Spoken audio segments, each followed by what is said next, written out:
Hello friends, வணக்கம். இன்றைக்கி நம்ம இந்த வீடியோவில் என்ன பார்க்க போகிறோன்னா, நம்ம ஸ்கூல் டேஸில் ரொம்ப விரும்பி சாப்பிட்ட ஒரு சில வகையான ஸ்நாக்ஸ் ஐட்டம்ஸ் தான் பார்க்க போகிறோம். இந்த வீடியோவில் நான் மொத்தம் 7 வகையான ஸ்நாக்ஸ் பண்ணியிருக்கேன். ஃபஸ்ட்டு நம்ம பார்க்க போகிறது கமர்கட்டு. இது பண்ணுறதுக்கு நான் இன்றைக்கி 3/4 கப் அளவுக்கு துருவன தேங்காய் எடுத்திருக்கேன். இதை வாணலியில் போட்டு நல்லா வறுத்து எடுத்துக்கோங்க. ரொம்ப நேரம் வறுக்க வேண்டியதில்லை, ஒரு 2 நிமிஷம் வறுத்தா போதும். இப்போ பாருங்கள், இது நல்லா வறுத்தாச்சு. ப்ரௌன் கலர் ஆக வேண்டியதில்லை, இந்த மாதிரி 2 நிமிஷம் மட்டும் வறுத்து எடுத்துக்கோங்க. அடுத்ததாக இது கூட 1 கப் அளவுக்கு பொடிச்ச வெல்லத்தை சேர்த்துக்கோங்க. இது கூடவே கொஞ்சமாக தண்ணியை சேர்த்து நம்ம இதை கொதிக்க வச்சுக்கலாம். தண்ணி வெல்லம் மூழ்கிற அளவுக்கு சேர்த்தா போதும். இப்போ பாருங்கள், வெல்லம் இந்த தண்ணியில் நல்லா கரைஞ்சிருச்சு. இப்போது இதை வடித்து எடுத்துக்கலாம். இப்போ பாருங்கள், இதில் உள்ள மண் தூசியெல்லாம் நல்லா வந்துருச்சு. இப்போ நம்ம வடித்து வச்சுருந்த பாகை திரும்பவும் வாணலியில் ஊற்றி நல்லா கொதிக்க வச்சுக்கலாம். இந்த பாகு நல்லா திக்காகிற வரைக்கும் நம்ம இதை கொதிக்க வச்சுக்கலாம். இப்போ பாருங்கள், பாகு நல்லா திக்காகி வந்திருக்கு. இப்போது இதை நம்ம இந்த தண்ணியில் ஊற்றி பார்க்கலாம். இது பாருங்கள், இந்த மாதிரி ஒரு நல்ல திக்கான ஒரு கன்சிஸ்டன்சியில் இருக்குது. இந்த கன்சிஸ்டன்சியில் இருக்கணும். இந்த சமயத்தில் வறுத்து வச்சுருக்க தேங்காயை இது கூட சேர்த்துக்கோங்க. நல்லா கலந்து விட்டுட்டே இருங்க.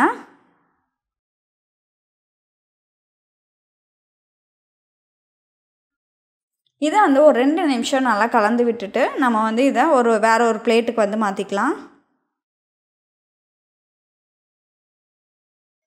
இது கொஞ்சம் நல்லா சூடாக இருக்கும் போதே ஒரு கரண்டியில் இந்த மாதிரி சின்ன சின்ன பீஸாக எடுத்து நம்ம வேற ஒரு பிளேட்டில் வச்சுட்டு கையில் கொஞ்சமாக எண்ணெய் தடவிட்டு இந்த மாதிரி உருட்டி வச்சுருங்க. இது நம்ம சூடாக இருக்கும் போதே உருண்டை பிடிக்கணும். ஆறிடுச்சு அப்படின்னா இது இறுகிடும். அதனால சூடாக இருக்கும் போதே கையில் கொஞ்சமாக நெய் தடவிட்டு இந்த மாதிரி உருட்டிக்கோங்க. இப்போ பாருங்கள், நம்மளோட கமர்கட்டு சூப்பராக ரெடி ஆகிடுச்சு. அடுத்ததாக நம்ம தேன் மிட்டாய் எப்படி பண்ணுறதுன்னு பார்க்கலாம். இது பண்ணுறதுக்கு 1/2 கப் அளவுக்கு புழுங்கலரிசி எடுத்துக்கோங்க. இது கூட 1½ டேபிள் ஸ்பூன் அளவுக்கு உளுத்தம்பருப்பு, 1 டேபிள் ஸ்பூன் அளவுக்கு ஜவ்வரிசி, இது எல்லாத்தையும் சேர்த்து நம்ம தண்ணியில் போட்டு நல்லா அலசி எடுத்துக்கலாம். இதை ஒரு 2 டைம் இந்த மாதிரி அலசி எடுத்த பிறகு அதில் கொஞ்சமாக தண்ணியை ஊற்றி நம்ம இதை ஒரு 2 மணி நேரம் ஊற வச்சுக்கலாம். இப்போ பாருங்கள், அரிசி உளுந்து எல்லாம் நல்லா ஊறிடுச்சு. இதை கிரைண்டரில் போட்டு அரைச்சி எடுத்துக்கோங்க. இந்த மாதிரி நல்லா திக்காக இருக்கணும் மாவு. ரொம்ப தண்ணியாட்டம் இருந்துச்சு அப்படின்னா நம்ம எண்ணெயில் போடுறதுக்கு வராது.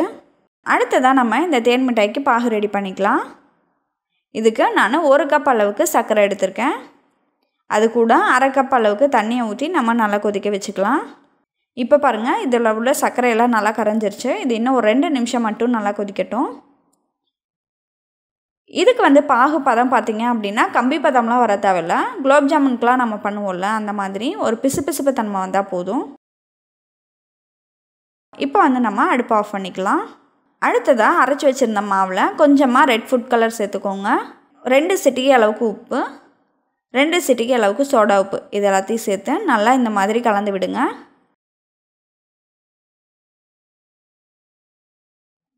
இப்போ பாருங்கள், நம்மளோட மாவு ரெடியாக இருக்குது. பக்கத்தில் ஒரு பவுலில் தண்ணி வச்சுக்கோங்க. கையை தண்ணியில் தொட்டுட்டு இந்த மாதிரி ஒரு சின்ன உருண்டையாக உருட்டினீங்க அப்படின்னா நல்லா வரும். எண்ணெய் நல்லா சூடான பிறகு நம்ம ரெடி பண்ணி வச்சுருக்க உருண்டையை அதில் போட்டு நல்லா பொரிச்சு எடுத்துக்கலாம். இதே மாதிரியே ஒரு உருண்டையாக உருட்டி அதில் போட்டு நல்லா பொரிச்சுக்கோங்க.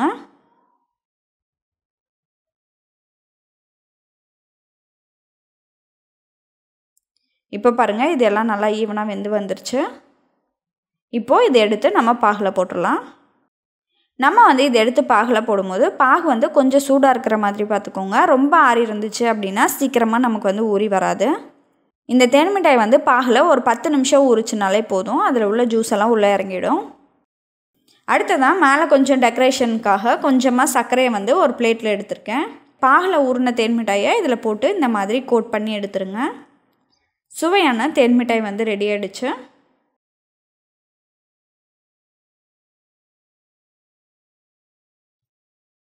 அடுத்ததாக நம்ம ஜவ்வு மிட்டாய் எப்படி பண்ணுறதுன்னு பார்க்கலாம். இது பண்ணுறதுக்கு ஒரு சாஸ்பேனில் 1 கப் அளவுக்கு சர்க்கரை சேர்த்துக்கோங்க. அது கூடவே சர்க்கரை மூழ்கிற அளவுக்கு தண்ணியை ஊற்றிக்கலாம்.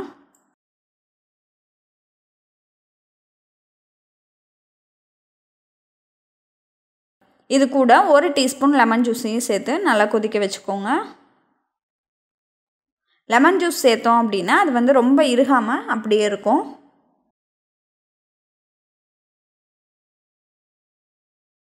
இப்போ பாருங்கள், சர்க்கரை நல்லா கரைஞ்சி நல்லா கொதிச்சிட்ருக்கு. இதை வந்து இன்னும் கொஞ்சம் நேரம் நல்லா கொதிக்க விடுங்க.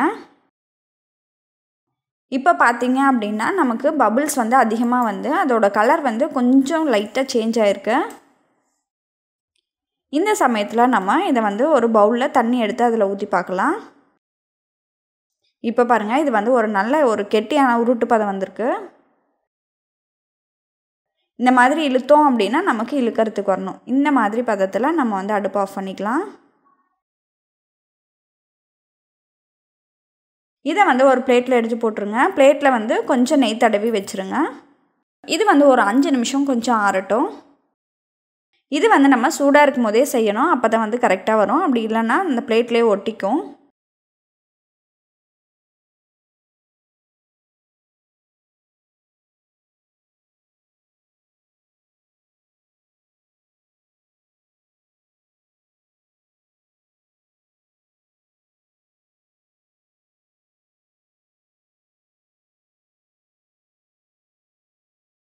இப்போது இதை வந்து நல்லா இந்த மாதிரி இழுத்து இழுத்து விடுங்க.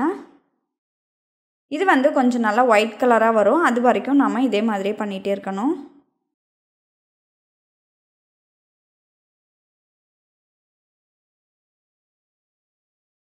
கை வந்து நல்லா சுடும். அதனால அப்பப்போ கொஞ்சம் லைட்டாக நெய் தடவிக்கோங்க. இது வந்து கொஞ்சம் ஆறிடுச்சு அப்படின்னாலும் நமக்கு வந்து இந்த மாதிரி இழுக்கிறதுக்கு வராது. இந்த மாதிரி இழுத்த பிறகு நம்ம இந்த சமயத்தில் கொஞ்சமாக பிங்க் கலர் வந்து இது கூட சேர்த்துக்கலாம்.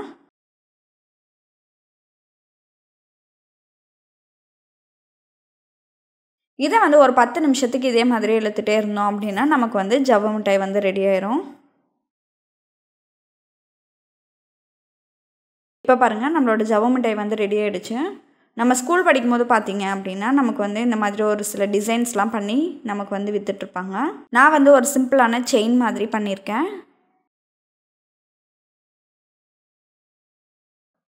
அவ்வளோதான் பாருங்கள், நம்மளோட ஜவ்வு மிட்டாய் ரெடி ஆகிடுச்சு. அடுத்ததாக நம்ம பார்க்க போகிறது இஞ்சி மருப்பான். இது பண்ணுறதுக்கு 50 கிராம் அளவுக்கு இஞ்சி எடுத்திருக்கேன்.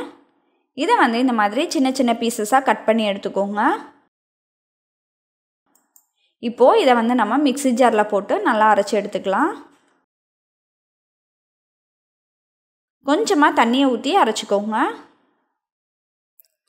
இந்த மாதிரி நல்லா நைஸாக அரைக்கணும். அடுத்ததான் ஒரு பேனில் 3/4 கப் அளவுக்கு சர்க்கரையை சேர்த்துக்கோங்க. இது கூடவே நம்ம அரைச்சி வச்சுருந்த இஞ்சியையும் சேர்த்துக்கலாம். இது கூட நம்ம தண்ணி எதுவும் சேர்க்க வேண்டியதில்லை. இந்த இஞ்சியில் உள்ள தண்ணியே போதும். இது வந்து ஹீட் ஆச்சு அப்படின்னா சர்க்கரையெல்லாம் நல்லா கரைஞ்சி வந்துடும்.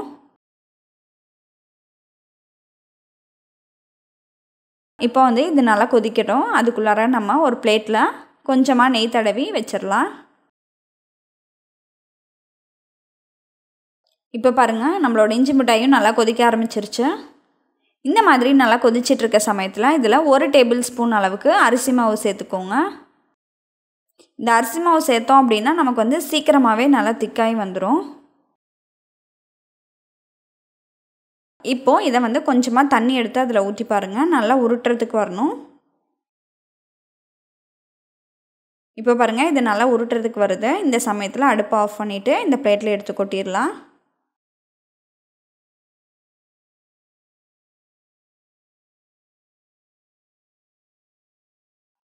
இது வந்து கொஞ்சம் சூடாக இருக்கும் போதே இந்த மாதிரி பீஸ் போட்டுருங்க. ஆறிடுச்சு அப்படின்னா பீஸ் போடுறதுக்கு வராது.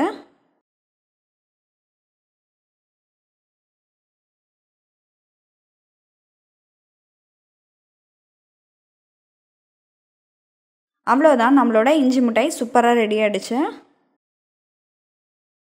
அடுத்ததாக புளி மிட்டாய் எப்படி பண்ணுறதுன்னு பார்க்கலாம்.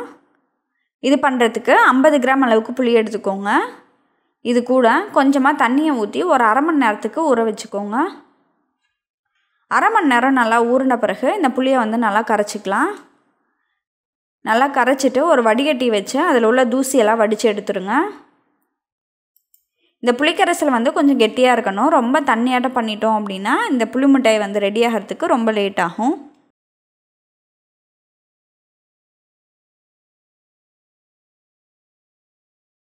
நம்ம ரெடி பண்ணி வச்சுருக்க புளிக்கரைசலை ஒரு சாஸ்பேனில் ஊற்றி நல்லா கொதிக்க வைங்க.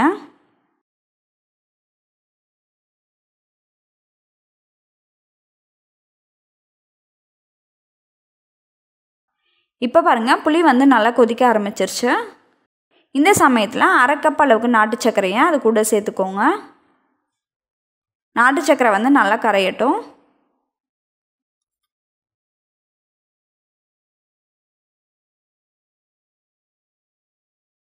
இது கூட 1 டீஸ்பூன் உப்பு,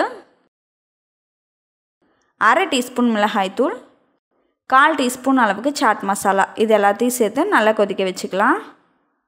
நம்மளோட உப்பு காரம் எல்லாம் நம்மளோட டேஸ்ட்டுக்கு தகுந்த மாதிரி சேர்த்துக்கலாம். ஒவ்வொருத்தவங்களோட புளியும் ஒவ்வொரு டேஸ்ட்டில் இருக்கும். ஒரு சில புளி பார்த்திங்க அப்படின்னா இனிப்பு டேஸ்ட்டில் இருக்கும். ஒரு சில புளி வந்து ரொம்ப புளிப்பாக இருக்கும். அதனால இடையில வந்து கொஞ்சமாக டேஸ்ட் பண்ணி பாருங்கள். சர்க்கரை உப்பு ஏதாவது பத்தலை அப்படின்னா இன்னும் கொஞ்சம் சேர்த்துக்கோங்க. இப்போ பாருங்கள், இந்த புளி வந்து நல்லா திக்காகி வந்துருச்சு. இந்த சமயத்தில் நம்ம அடுப்பை ஆஃப் பண்ணிடலாம்.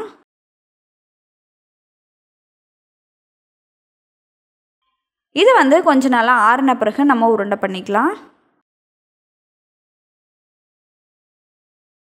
இப்போ பாருங்கள், நம்ம எல்லாருக்கும் ரொம்ப பிடிச்ச புளி மிட்டாய் வந்து ரெடி ஆகிடுச்சு. சிப்பாப் எப்படி பண்ணுறதுன்னு பார்க்கலாம். இன்றைக்கி வந்து நான் 5 ஃப்ளேவரில் சிப்பாப் எப்படி பண்ணுறதுன்னு காமிச்சிருக்கேன்.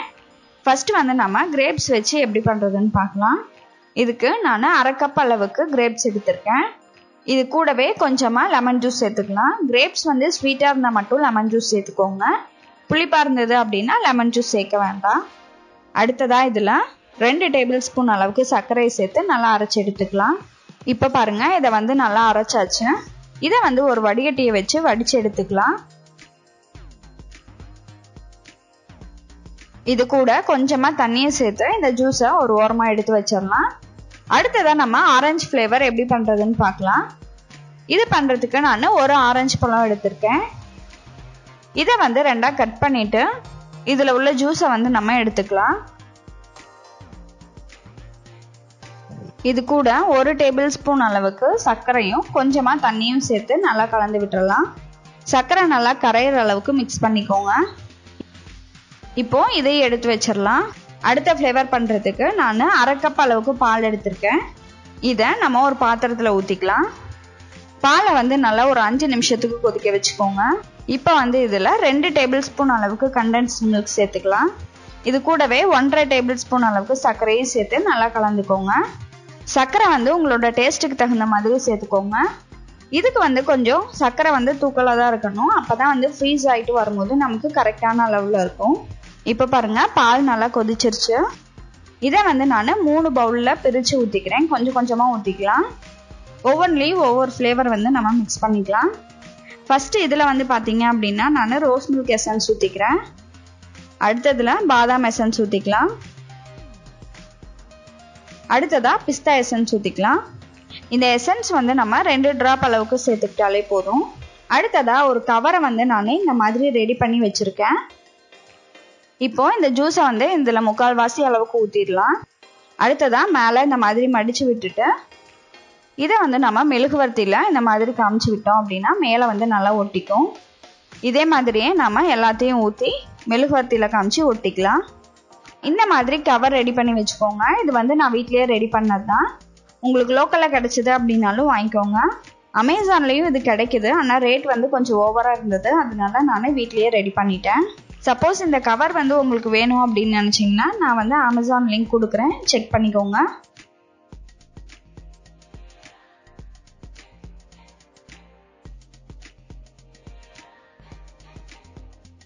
இதை வந்து நம்ம ஓவர் நைட் ஃப்ரீசரில் வச்சு எடுத்துக்கலாம். இப்போ பாருங்கள், நம்மளோட சிப்பப் ரெடி ஆகிடுச்சு.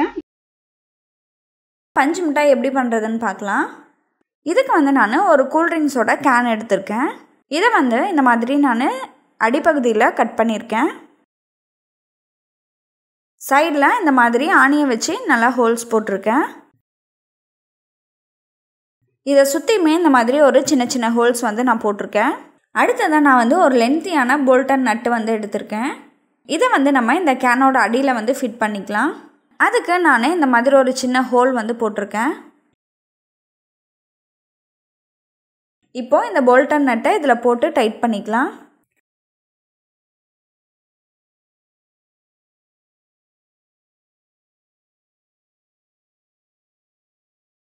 அடுத்ததான் இதை வந்து நம்ம ஒரு ட்ரில்லரில் ஃபிக்ஸ் பண்ணி டைட் பண்ணிக்கலாம். அவ்வளோதான், நம்மளோட பஞ்சு மிட்டாய் செய்கிறதுக்கு மிஷின் வந்து ரெடி ஆகிடுச்சு. இப்போ வந்து நம்ம ரெசிபி பண்ண ஆரம்பிக்கலாம். இது பண்ணுறதுக்கு நான் 1/4 கப் அளவுக்கு சர்க்கரை எடுத்திருக்கேன். இது கூட கொஞ்சமாக தண்ணி சேர்த்து நல்லா கலந்து விடுங்க. தண்ணி வந்து நம்ம சர்க்கரை கரையிற அளவுக்கு சேர்த்தா போதும். இதை வந்து இந்த மாதிரி நல்லா திக்காக கிளறிட்டு இருந்தீங்க அப்படின்னா அது வந்து கொஞ்சம் கலர் சேஞ்ச் ஆக ஆரம்பிக்கும். அந்த சமயத்தில் நம்ம வந்து அடுப்பை ஆஃப் பண்ணிடணும். இதுக்கு வந்து பதம் வந்து ரொம்ப ரொம்ப முக்கியம். பதம் தப்பிடுச்சு அப்படின்னா நமக்கு வந்து கண்டிப்பாக பஞ்சு மிட்டாய் வந்து வராது. கொஞ்சம் கலர் சேஞ்ச் ஆக ஆரம்பிக்கும் போது நான் வந்து ஸ்டவ்வை ஆஃப் பண்ணிவிட்டு இறக்கிட்டேன். இப்போது இதில் நான் 2 சொட்டு அளவுக்கு பிங்க் கலர் சேர்த்துக்கிறேன். இதை வந்து நல்லா கலந்து விட்டுடலாம். இப்போது நம்ம ரெடி பண்ண பாகை வந்து இந்த கேனில் ஊற்றிடலாம். கொஞ்சம் கொஞ்சமாக ஊற்றிக்கோங்க. இப்போது இந்த மிஷினை வந்து ஆன் பண்ணிக்கோங்க. ஆன் பண்ணிங்க அப்படின்னா நமக்கு பாருங்கள் பஞ்சு மிட்டாய் வந்து ரெடி ஆகிடுச்சு. நீங்கள் வந்து வீட்டிலேயே பஞ்சு மிட்டாய் பண்ணணும் அப்படின்னு நினச்சிங்கன்னா ஆன்லைனில் வந்து மிஷின்ஸ் வந்து அவைலபிளாக இருக்குது. 1500 ரேஞ்ச் கிட்ட வரும். நான் வந்து அதோட லிங்க்கை வந்து டிஸ்கிரிப்ஷனில் கொடுக்குறேன், செக் பண்ணிக்கோங்க.